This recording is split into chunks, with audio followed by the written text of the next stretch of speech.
पूरे भारत की भूमि पर आज का जो दिन होता है, नवरात्रि का जो छठा दिन होता है, यमुना महारानी के प्रागट्य का रहता है। इसलिए छठे दिन के पहले पंचमी, छठ और सप्तमी, ये 3 दिन ऐसे रहते हैं कि इस बीच में जो माता कात्यायनी का दिन होता है और यमुना जी का प्रगट दिवस होता है, इस दिन जैसे एक नदी का संचार भूमंडल पर आता है तो थोड़ा ना थोड़ा प्रत्येक देश में, प्रदेश में चारों तरफ थोड़ा थोड़ा हवा का संचार रहता है। थोड़ा थोड़ा ऐसा लगता है कि मौसम चेंज हो रहा है, पानी के छींटे जैसा रहेगा, थोड़ा हवा का संचार बना रहेगा। ये सब क्रम रहता है, जो नियम बना हुआ है शास्त्रों का वैसा। क्योंकि पटरानी जब यमुना देवलोक से उतर कर इस मृत्यु लोक में आती है तो उसका एक आदर, उसका एक सम्मान, उसका एक सत्कार होता है।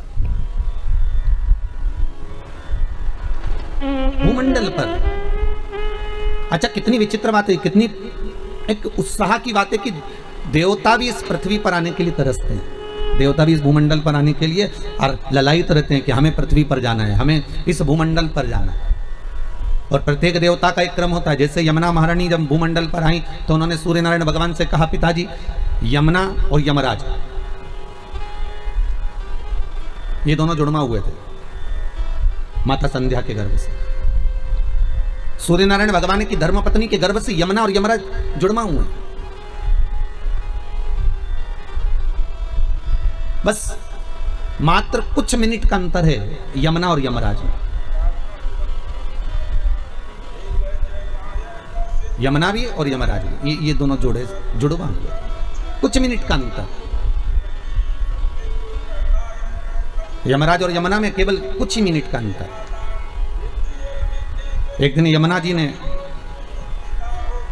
सूर्य नारायण भगवान से कहा, पिताजी हे भास्कर देव, हे पिता, माँ की गोद में यमुना जी बैठी हुई थी, उनकी उम्र थी मात्र 4 वर्ष की। कितने वर्ष की थी? मात्र 4 वर्ष की यमुना जी थी। सुंदर माँ यमुना, केश खुले थे और माँ उन केश में कुछ इत्र का भाव लगा रही थी। हम तो कहेंगे उसमें तेल ही लगा रही है संध्या देवी। और इतने में भास्कर देव का उस समय पर आगमन हुआ। सूर्य नारायण भगवान पधारे तो यमुना जी ने भास्कर देव को देखकर अपनी आंखों को बंद कर लिया। मां कहती है, आपके पिता हैं, आप नेत्र क्यों नहीं खोलती हो? आंखें खोलिए और अपने पिता का दर्शन करिए। यमुना जी ने फिर नेत्र बंद कर लिए, खोल नहीं पा रही है। यमुना जी नेत्र नहीं खोल पा रही है। और यमराज वो भी 4 वर्ष का है कि कुछ ही मिनट की मात्र एक दूसरे में विलंब रहा होगा जन्म में। महाराज कालिंदी चरित्र जो गाया जाता है, कालिंदी चरित्र जो वर्णन किया जाता है, उस कालिंदी चरित्र में आता है कि यमुना कुछ ही मिनट की दूरी पर और यमराज आया। और यमराज आकर पिता की गोद में सम्मुख में पिता के सामने खड़ा हो जाता है और पिता को निहारता रहता है, दोनों आंखें खोलकर। पर यमुना नेत्र नहीं खोलती।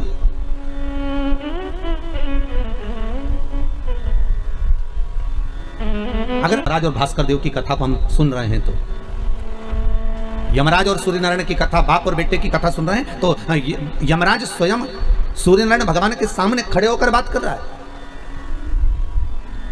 मतलब यह सिद्ध है कि बेटा बाप से बात कर सकता है, बेटा बाप के सामने बोल सकता है, बेटा बाप के सामने चिल्लाकर भी बात कर सकता है, बेटा बाप को आंख भी दिखा सकता है, बाप बेटे से बात संवाद कर सकता है, बाप बेटे को चिल्ला सकता है। ये सामने हो रहा है। पर एक घर की जो बेटी है, घर की जो कन्या है, घर की जो छोटी लाडली पुत्री है, उस बेटी का नियम देखिए कितना प्रबल है कि वो अपने बाप को भी देखकर आंख बंद कर लेती है कि मेरा पिता खड़ा है तो मुझे मर्यादा में रहना चाहिए। मेरा बाबुल खड़ा है, मेरा पिता खड़ा है तो बेटी मर्यादा में आ जाती है, बेटी मौन हो जाती है, बेटी नेत्र बंद कर लेती है। बेटी अगर पिता बैठे हैं तो वहां से साइड में से निकल कर चली जाएगी। बेटी बाप के सम्मुख में नैन नहीं मिलाएगी, बाप के सामने खड़े होकर जीवान नहीं चलाएगी, बेटी बाप के सामने खड़े होकर अपशब्द नहीं कहेगी। जैसे एक पिता ने अपने बेटे से कहा, बेटा, वो बेटा बुलेट चालू कर रहा था, मोटरसाइकिल चालू कर रहा था, स्कूटर चालू करके जा रहा था तो पिताजी ने आवाज लगाई, बेटा इधर आ। क्या है पिताजी? मोटरसाइकिल चालू करी, चालू छोड़कर पिताजी के पास गए, हाँ बोलो, अंदर से गिलास पानी ला दे। बेटे को गुस्सा आ गया, बेटे की तो शादी भी नहीं हुई थी और क्रोध आ गया उसको बहुत थे। और क्रोध आकर अंदर गया, माँ, ओ माँ, माँ बोली हाँ बेटा। पिताजी में तो बिल्कुल रत्ती भर की अकल नहीं है, मैं गाड़ी चालू करके जा रहा हूँ और मुझे बुला कर कह रहे हैं कि पानी ला दे अंदर से, मम्मी पापा को पानी दे देना। और बेटा गाड़ी चालू कर गया, भट भट करके वो निकल गया। माँ पानी लेकर अपने पति के पास आई, लो ये पानी पी लो। क्यों तुम्हारा बेटा, तुम्हारा राजकुमार, तुम्हारा लाडला इतनी जल्दी में कहाँ जा रहा है? तो माँ कहती है रेलवे स्टेशन पर प्याऊ लगाइए, पानी पिलाने जा रहा है। बाप माथा ठोक कर बोला गजब की औलाद है, बाप प्यासा बैठा है और रेलवे स्टेशन पर पानी पिला रहा है। ये औलाद है। और इतनी देर होती है, एक बेटी अगर कह देती, पिताजी कह देते बेटा मुझे पानी पीना है, तो बेटी 50 काम छोड़कर पहले अंदर जाती और पानी ला कर देती। ये यम और यमुना की कथा है, कोई साधारण कथा नहीं है महाराज।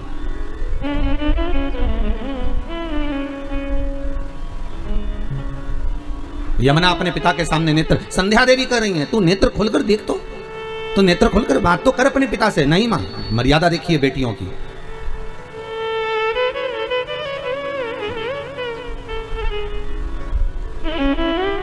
बेटा तो केवी देता है, एक बढ़िया शानदार मोबाइल दिला दो पापा, और बेटी नहीं कहती। बेटी सोचती है जब होगा जब हो जाएगा, अभी पापा की दशा ऐसी नहीं है कि वो कुछ दिला सके, अभी पिता की ऐसी दशा नहीं है कि वो दिला पाएंगे।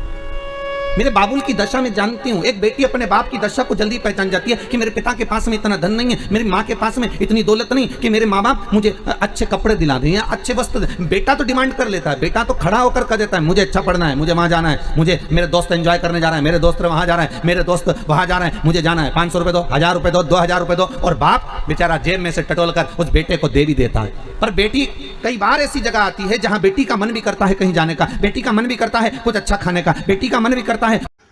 सभी लोग विद्याश्री स्त्रोत पढ़ रहे हैं, आप आगे सुनिए।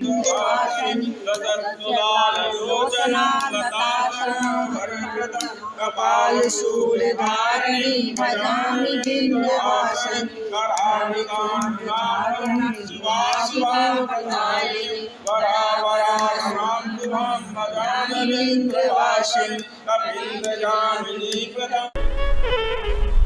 वो उस जगह पर मौन है, वो उस जगह पर चुप है, वो उस जगह पर शांत हो जाती है कि अब मैं अगर बोलूंगी और मेरे पापा के पास में नहीं होगा तो वो बेचारे क्या सोचेंगे कि मेरी बेटी को मैंने नहीं दिलाया। तो बेटी कभी नहीं कहती, हाँ जरूर जाकर जरूर देखती है, मेरे बाबुल के पास पहुंचकर पापा के पास में भले चली जाएगी, पानी ला देगी, चाय बना देगी। पापा चाय ला दूं आपको? हाँ बेटा। मैं आपको पानी ला दूं बाबू? हाँ बेटा। मैं पानी रख दूं बाहर? हाँ बेटा मैं पाँव धो लूंगा। बाप भले बेटी का स्नेह और बेटी का बाप के प्रति स्नेह है।